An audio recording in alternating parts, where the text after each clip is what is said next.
There are certain teams that simply own other teams. The Eagles, they own the Rams. Jalen Hurts, he owns Matthew Stafford. 3-0, never lost. Nick Sirianni, he owns Sean McVay. 3-0, never lost. Saquon Barkley, he owns the Rams. Every time he plays them, he puts up a number. AJ Brown is going to be lined up against Emmanuel Forbes. He owns that guy.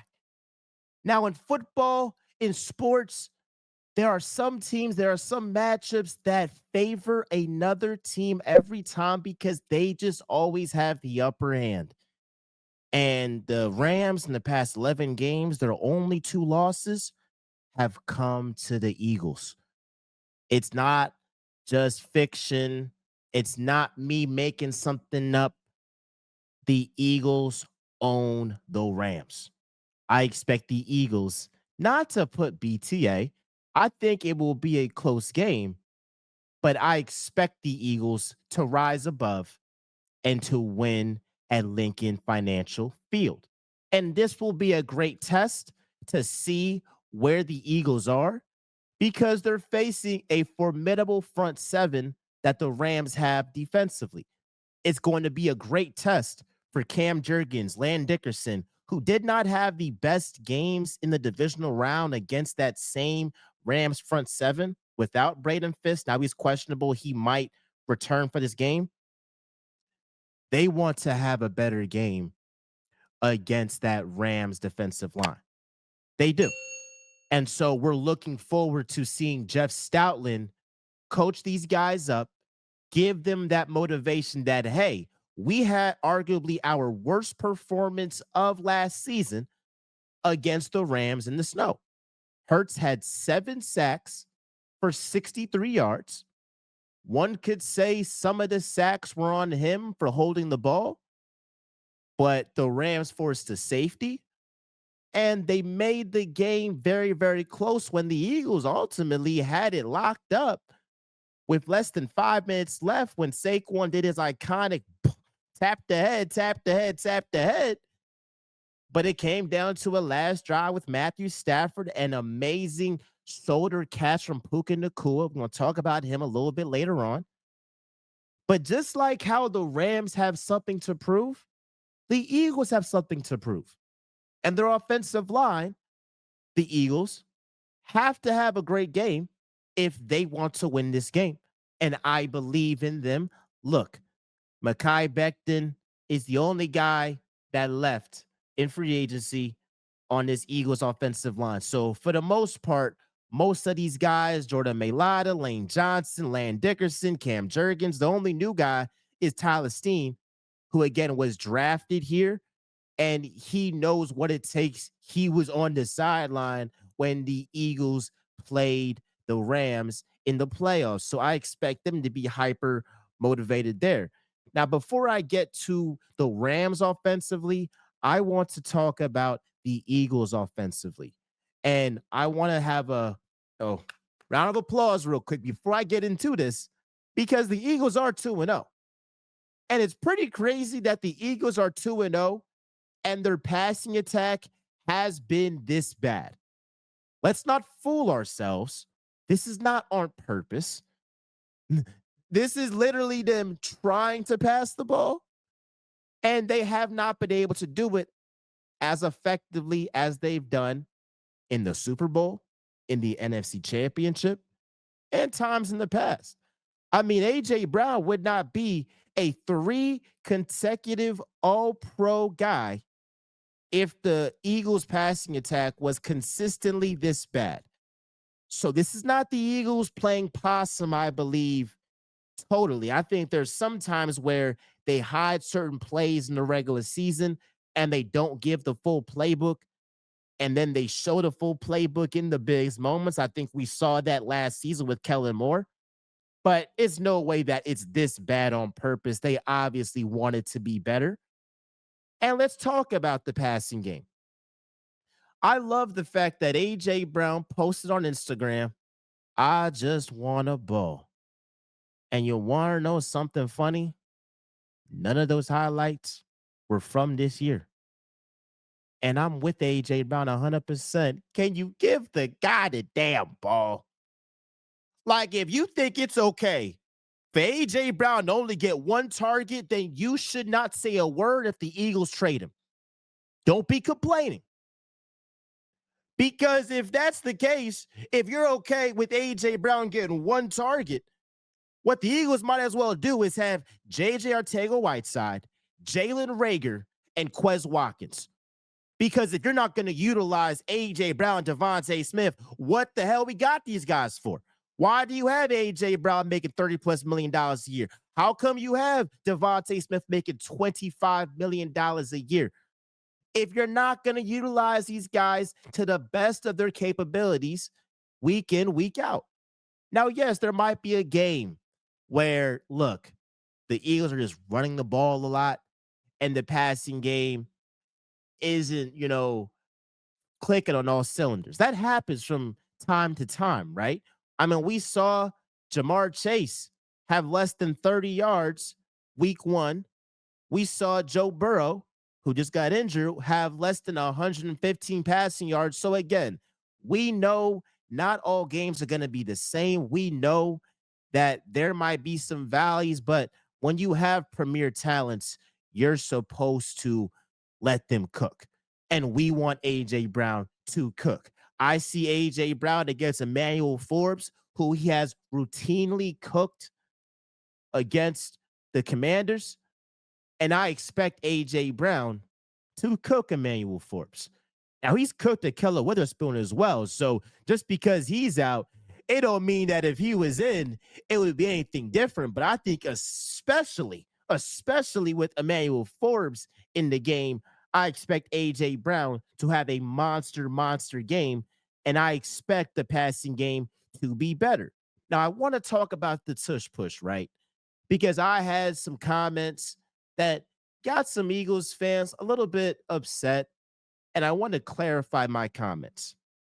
I never had a problem with the Eagles false starting when they tush push, because I think any given play in the NFL, you're going to see a missed holding call.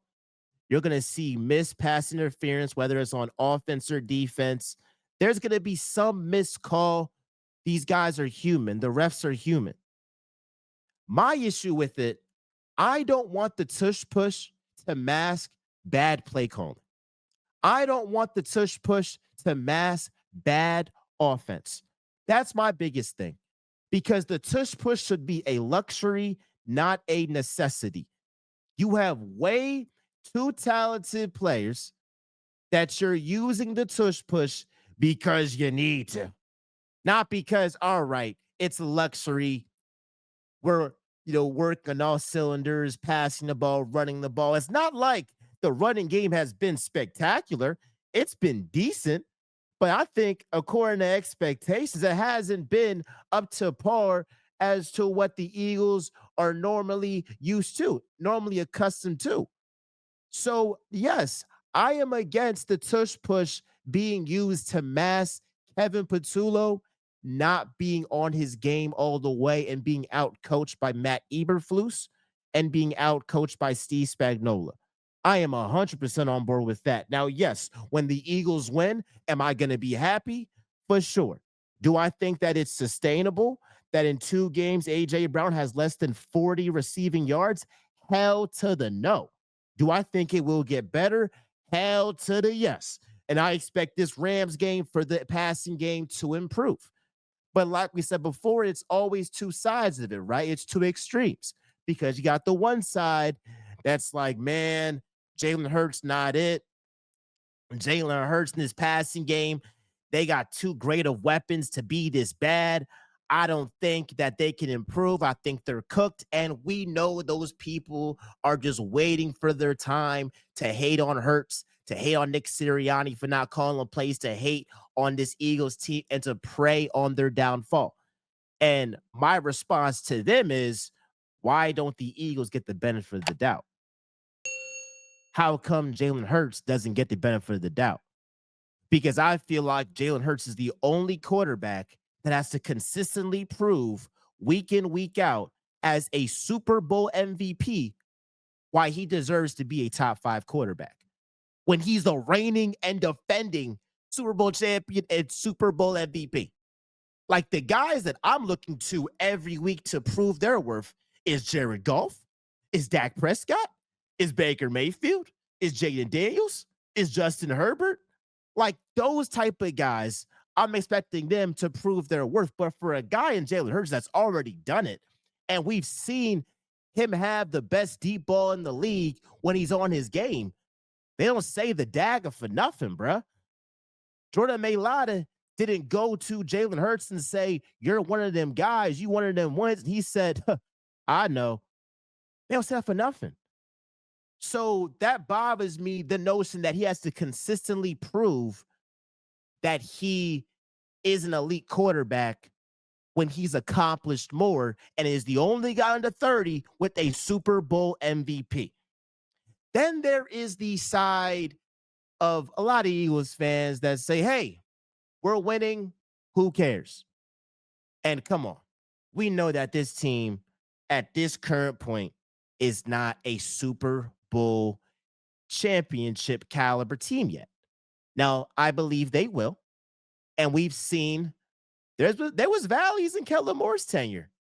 After that Panthers game, after that Packers game, hell, after the Rams game, both of those games in the playoffs, there were questions about the passing game. And the whole question was, do you trust Jalen Hurts and his passing offense in the big moments to deliver? Obviously, they did. So I'm going to trust the players and their ability to make plays on the big stage in big moments. I feel like this is a big stage. This is a big moment because the Rams are going to be a top tier contender in the NFC, and you want to go ahead and show that you're still that top dog. I think that this is a moment that Jalen Hurts says, Matthew Stafford, I own you, dog. The Eagles, they own the Rams.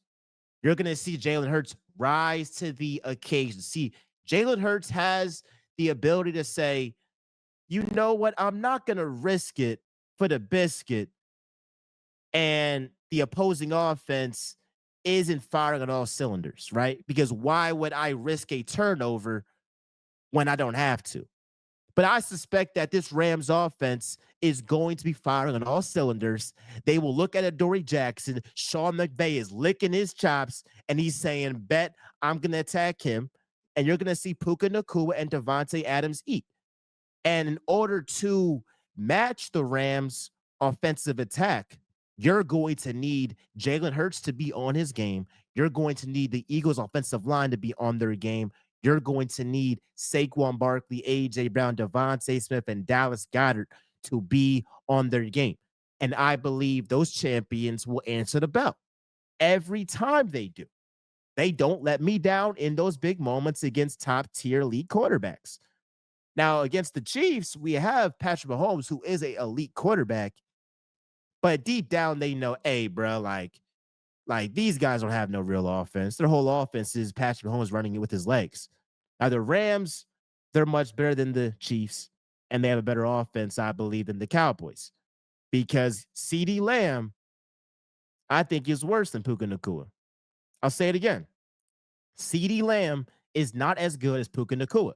So all them drops that CD had week 1 that let the Eagles off the hook, Puka Nacua is catching them Johns.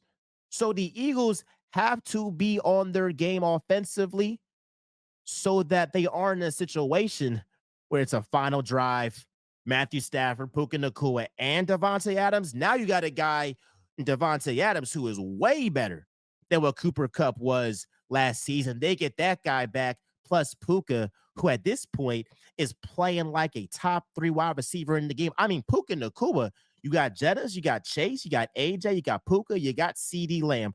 That's the top 5 wide receivers in the game right now. Puka Nacua is one of them guys. He's going to show up. And again, if he shows up, the Eagles offense needs to show up. I want to go to the Eagles defense and see what they can exploit there, right? The Eagles need their defensive line to have an amazing game. Vic Fangio called out Jalen Carter, and he said he's still got to get in game shape. Well, guess what, Jalen Carter? This is the time to show the Rams, show Jared Verse that you're the best defensive player on the field. But honestly, not the best defensive player, that you're the best player on the field, period. And if Jalen Carter shows that, and we get Morris Jomo and Jordan Davis with one-on-one opportunities, and the Rams left guard, he's injured. They got a backup in that spot. The Rams offensive line in general isn't that good. If you're able to stop the run with Kyron Williams and put all the pressure on Matthew Stafford to make tight window throws, I like the Eagles' chances there to cause. And we know back to Kyron Williams that he's a damn good back if he can hold onto the football. And what do the Eagles do routinely with him? They get him to fumble the rock. Nolan Smith, Jalen Hunt, Jalen Carter, Darius Smith, Morizomo, Jahad Campbell, Zach Bond. I expect one of those guys, and I named a bunch of guys, but I expect the Eagles defense to commit a turnover. Well, I expect the Eagles defense to force a turnover, and I could expect them to get a defensive score. That's my call. That's my bet for this game. I expect the Eagles to either have a pick six or a scoop and score in this game.